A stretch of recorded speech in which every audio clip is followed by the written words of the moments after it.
ಕರ್ತನಲ್ಲಿ ಪ್ರಿಯರಾದವರೇ, ದೇವರ ಜೀವವುಳ್ಳ ವಾಕ್ಯವನ್ನು ಧ್ಯಾನ ಮಾಡಲು ಯೇಸು ಕ್ರಿಸ್ತನ ಅತಿ ಮಧುರವಾದ ನಾಮದಲ್ಲಿ ನಿಮ್ಮೆಲ್ಲರನ್ನು ಪ್ರೀತಿಯಿಂದ ನಾವು ಸ್ವಾಗತ ಮಾಡುತ್ತಿದ್ದೇವೆ.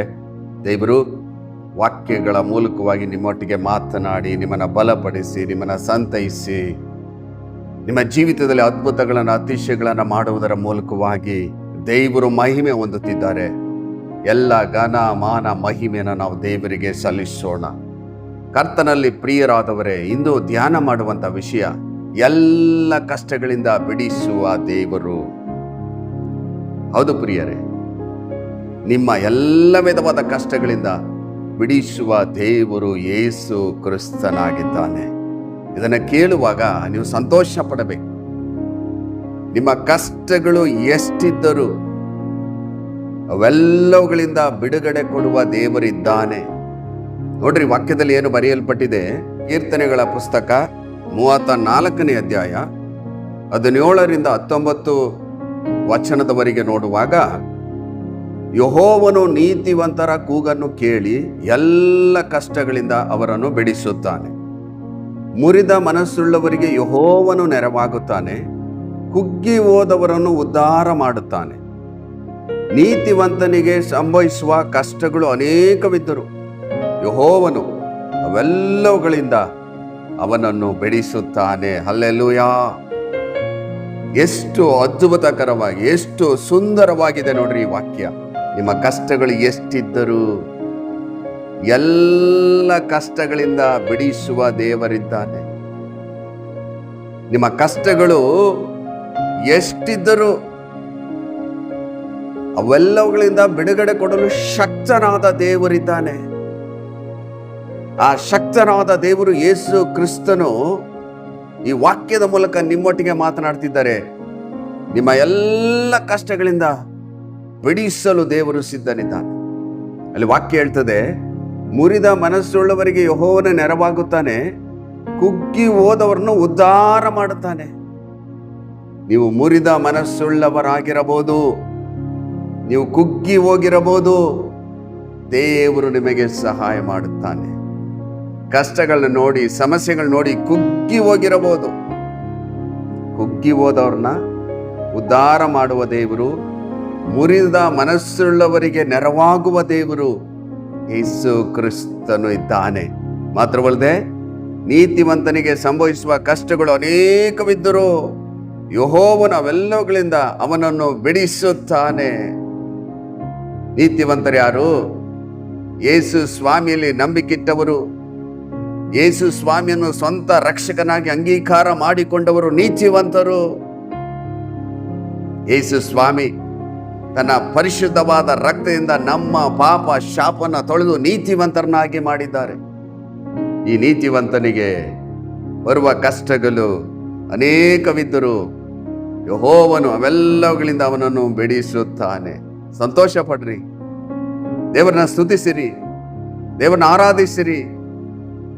ನಿಮಗೆಷ್ಟು ಕಷ್ಟಗಳು ಬಂದರೂ ಅವೆಲ್ಲವುಗಳಿಂದ ದೇವರು ಬಿಡಿಸುತ್ತಾನೆ. ನೀವು ಇದನ್ನು ತಿಳಿದುಕೊಂಡು ಧೈರ್ಯವಾಗಿರಬೇಕು. ನನಗೆಷ್ಟೇ ಕಷ್ಟಗಳು, ಹೋರಾಟಗಳು ಬಂದರೂ ಬಿಡಿಸುವ ದೇವರಿದ್ದಾನೆ. ನೋಡ್ರಿ, ವಾಕ್ಯದಲ್ಲಿ ಏನು ಬರೆಯಲ್ಪಟ್ಟಿದೆ?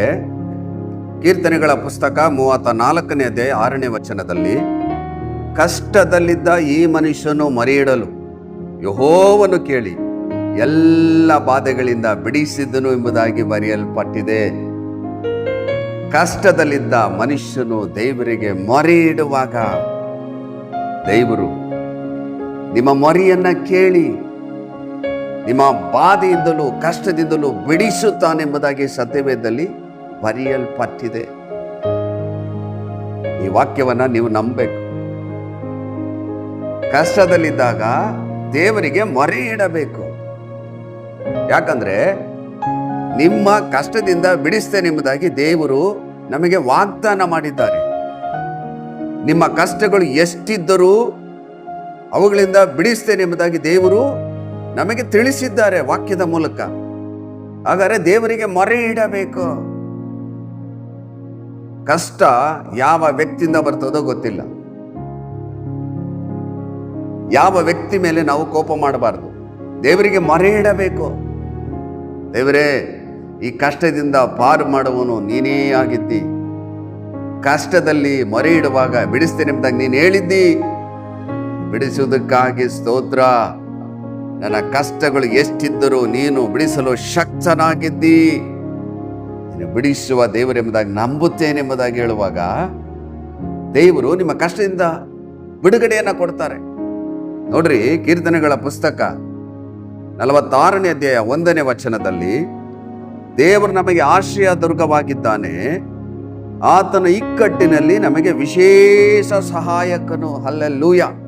ದೇವರ ಪರಿಶುದ್ಧವಾದ ನಾಮಕ್ಕೆ ನಾವು ಸ್ತೋತ್ರ ಹೇಳಬೇಕು.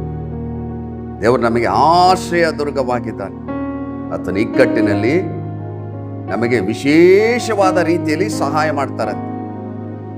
ನಾವು ಸಂತೋಷ ಪಡಬೇಕಲ್ವಾ? ಧೈರ್ಯದಿಂದ ಇರಬೇಕಲ್ವಾ? ನನಗೆ ವಿಶೇಷವಾದಂಥ ಸಹಾಯವನ್ನ, ಅದ್ಭುತಗಳನ್ನ ಮಾಡಲು ನನ್ನ ದೇವರಿದ್ದಾನೆ. ಕಷ್ಟಗಳು ಎಷ್ಟೇ ಬಂದರು, ಬಾಧೆಗಳು ಬಂದರು, ಹೋರಾಟಗಳು ಬಂದರು, ಕುಗ್ಗಿ ಹೋಗಬಾರದು. ದೇವರ ವಾಕ್ಯದಲ್ಲಿ ಏನು ಬರೆಯಲ್ಪಟ್ಟಿದೆ ಎಂಬುದಾಗಿ ನೀವು ತಿಳ್ಕೊಳ್ಬೇಕು. ಅದಕ್ಕಾಗಿ ದೇವರು ಈ ವಾಕ್ಯದ ಮೂಲಕವಾಗಿ ನಿಮ್ಮೊಟ್ಟಿಗೆ ಮಾತನಾಡ್ತಿದ್ದಾರೆ. ನೀವು ಬಾಧೆಯಲ್ಲಿದ್ದೀರೋ, ತುಂಬಾ ಕಷ್ಟದಲ್ಲಿ ವೇದನೆ ಪಡ್ತಿದ್ದೀರೋ, ಅನೇಕ ಜನರು ನನಗೆ ಹೇಳುವುದುಂಟು, ತುಂಬಾ ಕಷ್ಟದಲ್ಲಿದ್ದೇನೆ, ತುಂಬಾ ಬಾಧೆಯಲ್ಲಿದ್ದೇನೆ, ನನಗೆ ಸಹಾಯ ಮಾಡುವವರು ಯಾರೂ ಇಲ್ಲ, ನನ್ನ ಕಷ್ಟವನ್ನ ಕೇಳುವವರು ಯಾರೂ ಇಲ್ಲ ಎಂಬುದಾಗಿ ಅನೇಕ ಜನರು ಹೇಳುವುದುಂಟು. ನಿಮ್ಮ ಕಷ್ಟವನ್ನ ಕೇಳುವಾತನು, ನಿಮ್ಮ ಎಲ್ಲ ಕಷ್ಟದಿಂದ ಬಿಡುಗಡೆ ಕೊಡುವ ದೇವರು ಈ ವಾಕ್ಯದ ಮೂಲಕ ನಿಮ್ಮೊಟ್ಟಿಗೆ ಮಾತನಾಡ್ತಿದ್ದಾರೆ. ನಿಮ್ಮ ಕಷ್ಟಗಳು ಎಷ್ಟಿದ್ದರೂ ದೇವರ ಮುಂದೆ ಮೊರೆ ಇಡ್ರಿ. ದೇವರಿಂದ ನಿಮಗೆ ವಿಶೇಷವಾದಂಥ ಸಹಾಯ ಬರುತ್ತದೆ. ನಿಮ್ಮ ಕಷ್ಟಗಳು ಎಷ್ಟಿದ್ದರೂ ದೇವರು ಅವುಗಳಿಂದ ಬಿಡುಗಡೆ ಕೊಟ್ಟು ನಿಮ್ಮನ್ನು ಆಶೀರ್ವದಿಸಿ ನಿಮ್ಮನ್ನು ಸಾಕ್ಷಿಯಾಗಿ ನಿಲ್ಲಿಸಲು ಆತನು ಶಕ್ತನಾಗಿದ್ದಾನೆ. ನೋಡ್ರಿ, ಕೀರ್ತನೆಗಳ ಪುಸ್ತಕ 50ನೇ ಅಧ್ಯಾಯ 15ನೇ ವಚನದಲ್ಲಿ ಏನು ಬರೆಯಲ್ಪಟ್ಟಿದೆ ನೋಡ್ರಿ. ಕಷ್ಟ ಕಾಲದಲ್ಲಿ ನನಗೆ ಮೊರೆ ಇಡ್ರಿ, ಬಿಡಿಸುವೆನು, ಆಗ ನನ್ನನ್ನು ಕೊಂಡಾಡುವಿರಿ. ಯೇಸು ಸ್ವಾಮಿ ಹೇಳಿದ್ದಾರೆ, ತಂದೆಯಾದ ದೇವರು ಹೇಳಿದ್ದಾರೆ, ನಮ್ಮನ್ನು ಉಂಟು ಮಾಡಿದ ಪರಮ ತಂದೆಯಾದ ದೇವರು ಹೇಳಿದ್ದಾರೆ. ಕಷ್ಟ ಕಾಲದಲ್ಲಿ ಏನು ಮಾಡಬೇಕಂತೆ? ಮೊರೆ ಇಡಬೇಕು. ಯಾರಿಗೆ ಮೊರೆ ಇಡಬೇಕು? ನಮ್ಮ ಸೃಷ್ಟಿಕರ್ತನಾದ ಯೇಸುವಿಗೆ ಮೊರೆ ಇಡಬೇಕು. ಆ ದೇವರು ಹೇಳಿದ್ದಾರೆ, ಕಷ್ಟ ಕಾಲದಲ್ಲಿ ನನಗೆ ಮೊರೆ ಇಡ್ರಿ. ಯಾವ ಮನುಷ್ಯನ ಹತ್ರ ಹೋಗಿ ನಿಮ್ಮ ಕಷ್ಟ ಹೇಳ್ಕೊಡ್ರೆ ನಿಮ್ಮ ಕಷ್ಟವನ್ನ ಕೇಳುವವರು ಯಾರೂ ಇಲ್ಲ. ನಿಮ್ಮ ಎಲ್ಲ ಸಮಸ್ಯೆಗಳಿಂದ ಬಿಡುಗಡೆ ಕೊಡುವವರು ಲೋಕದಲ್ಲಿ ಒಬ್ಬರೂ ಇಲ್ಲ. ಅದನ್ನು ನಿಮಗೆ ಬಿಡುಗಡೆ ಕೊಡಲು ಯೇಸು ಕ್ರಿಸ್ತನು ಸಿದ್ಧವಾಗಿದ್ದಾನೆ. ಈ ವಾಕ್ಯದ ಮೂಲಕ ದೇವರು ನಿಮ್ಮೊಟ್ಟಿಗೆ ಮಾತನಾಡ್ತಿದ್ದಾರೆ. ಕಷ್ಟ ಕಾಲದಲ್ಲಿ ನನಗೆ ಮೊರೆ ಇಡ್ರಿ, ಬಿಡಿಸುವೆನು, ಆಗ ನನ್ನನ್ನು ನೀವು ಕೊಂಡಾಡ್ತೀರ. ಹಾಗಾದ್ರೆ ದೇವರು ನಿಮ್ಮನ್ನ ಕಷ್ಟದಿಂದ ಬಿಡಿಸಿ ನೀವು ಕೊಂಡಾಡ್ಲಿಕ್ಕಾಗುವಂತೆ, ಸಂತೋಷವಾಗಿ ಸಮಾಧಾನದಿಂದ ಜೀವನ ಮಾಡ್ಲಿಕ್ಕಾಗುವಂತೆ ದೇವರು ನಿಮಗೆ ಅದ್ಭುತಗಳನ್ನು ಮಾಡಲು, ನಿಮ್ಮೆಲ್ಲ ಕಷ್ಟಗಳಿಂದ ಬಿಡುಗಡೆ ಕೊಡಲು ಆತನು ಸಿದ್ಧನಾಗಿದ್ದಾನೆ. ಈ ವಾಕ್ಯದ ಮೂಲಕವಾಗಿ ನಿಮ್ಮೊಟ್ಟಿಗೆ ಮಾತನಾಡ್ತಿದ್ದಾನೆ.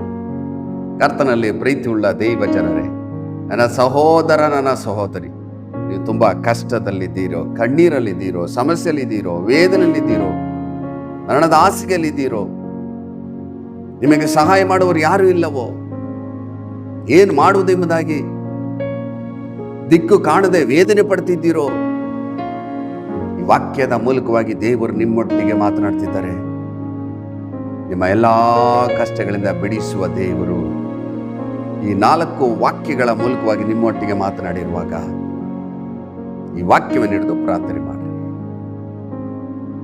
ನಿಮಗೆ ಎಷ್ಟು ಕಷ್ಟಗಳಿದ್ದರೂ, ನಿಮ್ಮ ಅಗತ್ಯತೆಗಳು ಎಷ್ಟಿದ್ದರೂ ಪೂರೈಸಲು ದೇವರು ಶಕ್ತನಾಗಿದ್ದಾನೆ. ನಾವೇನ್ ಮಾಡಬೇಕು? ದೇವರಿಗೆ ಮೊರೆ ಇಡಬೇಕು. ಗಂಟೆಗಟ್ಟಲೆ ಮೊರೆ ಇಡ್ರಿ, ಪ್ರಾರ್ಥನೆ ಮಾಡ್ರಿ. ದೇವರೇ, ಈ ವಾಕ್ಯದಲ್ಲಿ ನೀವು ಈ ರೀತಿಯಾಗಿ ಹೇಳಿದ್ದೀರಲ್ಲ, ನಿನ್ನ ವಾಕ್ಯವನ್ನು ಹಿಡಿದು ನಾನು ಪ್ರಾರ್ಥನೆ ಮಾಡ್ತಾ ಇದ್ದೇನೆ, ನನ್ನೆಲ್ಲ ಕಷ್ಟಗಳಿಂದ ಬಿಡುಗಡೆ ಕೊಡ್ರಿ, ನನ್ನ ಪರಿಹಾರಿ ನೀನೇ. ಕಷ್ಟ ಕಾಲದಲ್ಲಿ ಮೊರೆಯಿಡ್ರಿ ಎಂಬುದಾಗಿ ಹೇಳಿದ್ದೀರಿ. ಕಷ್ಟದಲ್ಲಿದ್ದ ಈ ಮನುಷ್ಯನ ಮೊರೆಯಿಡಲು ಯೆಹೋವನ ಕೇಳಿ ಎಲ್ಲ ಬಾಧೆಗಳಿಂದ ಬಿಡಿಸಿದನು ಎಂಬುದಾಗಿ ನಿನ್ನ ವಾಕ್ಯದಲ್ಲಿ ಬರೆದಿದೆಯಲ್ಲ. ನನ್ನ ಕಷ್ಟಗಳು ಎಷ್ಟಿದ್ದರೂ ನೀನು ಬಿಡುಗಡೆ ಕೊಡಲು ಶಕ್ತನಪ್ಪ, ನನಗೆ ಬಿಡುಗಡೆ ಕೊಡ್ರಿ ಎಂಬುದಾಗಿ ನೀವು ಕೇಳುವಾಗ ನಿಮ್ಮ ಮೊರೆಯನ್ನ ಕೇಳಿ, ನಿಮ್ಮ ಕೂಗನ್ನ ಕೇಳಿ ಎಲ್ಲ ಕಷ್ಟಗಳಿಂದ ದೇವರು ನಿಮ್ಮನ್ನು ಬಿಡಿಸುತ್ತಾನೆ. ಹಾಗಾದ್ರೆ ಈ 4 ವಾಕ್ಯಗಳನ್ನು ನಿಮ್ಮೊಟ್ಟಿಗೆ ಹಂಚಿಕೊಂಡಿರುವಾಗ ಸತ್ಯವೇದವನ್ನು ತೆಗೆದು ಈ ವಾಕ್ಯವನ್ನು ಓದಿ ನೋಡ್ರಿ. ಈ ವಾಕ್ಯವನ್ನು ನಂಬಿ ಈ ವಾಕ್ಯದ ಮೇಲೆ ಭರವಸೆ ಇಟ್ಟು, ಏಸಪ್ಪ ಈ ವಾಕ್ಯವನ್ನ ನನಗಾಗಿ ನೀವು ಕೊಟ್ಟಿದ್ದೀರಿ, ನನಗೆ ತುಂಬ ಕಷ್ಟಗಳಿದೆ, ನನ್ನೆಲ್ಲ ಕಷ್ಟಗಳಿಂದ ಬಿಡುಗಡೆ ಕೊಡಲು ನೀನು ಶಕ್ತನಾದ ದೇವರು, ಬಿಡುಗಡೆ ಕೊಡಿ ಎಂಬುದಾಗಿ ನೀವು ಪ್ರಾರ್ಥನೆ ಮಾಡುವಾಗ ವಾಗ್ದಾನ ಮಾಡಿ ದೇವರು ನಂಬಿಗಸ್ತನು. ಭೂಮಿ ಆಕಾಶಗಳು ಅಳಿದು ಹೋದರೂ ಆತನ ಮಾತುಗಳು ಅಳಿದು ಹೋಗುವುದಿಲ್ಲ. ದೇವರು ಏನು ಹೇಳಿದಾರೋ ಅದನ್ನ ನಿಮ್ಮ ಜೀವಿತದಲ್ಲಿ ಮಾಡಿ ಮುಗಿಸುತ್ತಾರೆ. ಹಾಗಾದ್ರೆ ನಿಮಗೆ ಬಿಡುಗಡೆ ಕೊಡುವಂತಹ ಸರ್ವಶಕ್ತನಾದ ದೇವರಲ್ಲಿ ಮೊರೆ ಇಡ್ರಿ, ಬಿಡುಗಡೆನ ಹೊಂದಿಕೊಳ್ಳ್ರಿ, ಸಾಕ್ಷಿಯಾಗಿ ಜೀವಿಸಿರಿ. ನಾನು ನಿಮಗೋಸ್ಕರ ಪ್ರಾರ್ಥಿಸ್ತೇನೆ. ಪ್ರಾರ್ಥನೆ ಮಾಡೋಣ. ಪ್ರಿಯರೇ,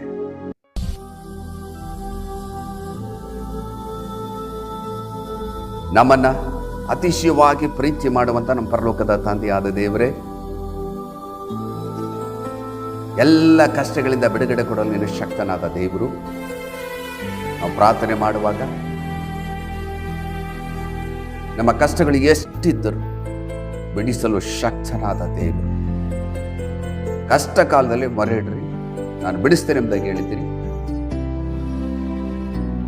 ಇಕ್ಕಟ್ಟಿನಲ್ಲಿ ಮೊರೆ ಇಡುವಾಗ ದೇವರು ಸದುತ್ತರವನ್ನು ಕೊಡುವ ದೇವರು, ವಿಶೇಷವಾದ ರೀತಿಯಲ್ಲಿ ಸಹಾಯ ಮಾಡುವ ದೇವರು ಎಂಬುದಾಗಿ ವಾಕ್ಯದಲ್ಲಿ ಧ್ಯಾನ ಮಾಡಿರುವಾಗ ನನ್ನೊಟ್ಟಿಗೆ ಎಷ್ಟು ಜನರು ಕಷ್ಟದಲ್ಲಿ, ಸಮಸ್ಯೆಯಲ್ಲಿ, ಹೋರಾಟದಲ್ಲಿ, ಅನಾರೋಗ್ಯದಲ್ಲಿ, ದೇವರೇ ತುಂಬ ಕಷ್ಟದಲ್ಲಿದ್ದೇನೆ, ನನಗೆ ಬಿಡುಗಡೆ ಕೊಡ್ರಿ, ಈ ವಾಕ್ಯದ ಮೇಲೆ ನಂಬಿಕೆ ಇಡ್ತೇನೆ, ನಂಬಿಕೆಯನ್ನು ಹುಟ್ಟಿಸಿ ಪೂರೈಸಿರಿ,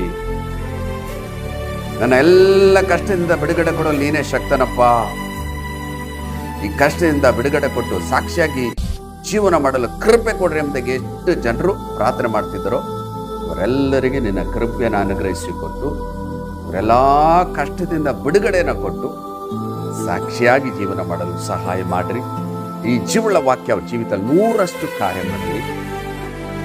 ಮಾತ್ರವಲ್ಲದೆ ಅವರೆಲ್ಲ ಸಮಸ್ಯೆಗಳಿಂದ ಬಿಡುಗಡೆಯನ್ನು ಹೊಂದಿ ಅನೇಕ ಜನರಿಗೆ ಇವರು ಹೋಗಿ ಯೇಸುವಿನ ನಾಮದಲ್ಲಿರುವಂತಹ ಮಹಿಮೆಯನ್ನ ಅನೇಕ ಜನರಿಗೆ ತಿಳಿಸ್ಲಿಕ್ಕಾಗುವಂತೆ ಸಹಾಯ ಮಾಡಿ. ಆ ರೀತಿ ಮಾಡುವುದಕ್ಕಾಗಿ ಸ್ತೋತ್ರ. ಯೇಸುವಿನ ಮೂಲಕ ಬೇಡಿ ಹೊಂದಿಕೊಂಡಿದ್ದೇವೆ ಜೀವುಳ್ಳ ತಂದೆಯೇ, ಆಮೇನ್ ಆಮೇನ್. ಕರ್ತನಲ್ಲಿ ಪ್ರಿಯರಾದವರೇ, ದೈವರ ಜೀವುಳ್ಳ ವಾಕ್ಯವನ್ನು ಕೇಳಿಸಿಕೊಂಡಿದ್ದೀರಿ. ಈ ಜೀವುಳ್ಳ ವಾಕ್ಯ ನಿಮಗೆ ಪ್ರಯೋಜನಕರವಾಗಿದೆ ಎಂಬುದಾಗಿ ನಾನು ನಂಬಿದ್ದೇನೆ. ನೀವು ತುಂಬ ಕಷ್ಟದಲ್ಲಿದ್ದೀರಾ, ಭಯಪಡಬೇಡ್ರಿ, ದೇವರಿಗೆ ಮೊರೆ ಇಡ್ರಿ, ಈ ವಾಕ್ಯವನ್ನು ಹಿಡಿದು ಪ್ರಾರ್ಥಿಸಿರಿ. ದೇವರಿಂದ ಅದ್ಭುತಗಳನ್ನು ಹೊಂದಿಕೊಂಡು ದೇವರು ನಿಮ್ಮ ಕಷ್ಟಗಳಿಂದ ಬಿಡುಗಡೆ ಕೊಟ್ಟ ಮೇಲೆ ಅನೇಕ ಜನರಿಗೆ ಯೇಸುವನ್ನ ತಿಳಿಸಿರಿ. ಇನ್ನೊಂದು ಅಮೂಲ್ಯವಾದ ವಾಕ್ಯದೊಟ್ಟಿಗೆ ನಿಮ್ಮನ್ನು ಸಂಧಿಸುವವರೆಗೂ ದೇವರ ಕೃಪೆ, ದೇವರ ಶಾಂತಿ, ದೇವರ ಸಮಾಧಾನ, ಪರಿಶುದ್ಧಾತ್ಮನ ಆಳ್ವಿಕೆ, ಪರಿಶುದ್ಧಾತ್ಮನ ಒಡೆತನ ನಿಮ್ಮೊಂದಿಗಿರಲಿ. ದೇವರು ತನ್ನ ಚಿತ್ತಂತೆ ನಿಮ್ಮನ್ನು ಹೇರಳವಾಗಿ ಆಶೀರ್ವದಿಸಲಿ. God bless you.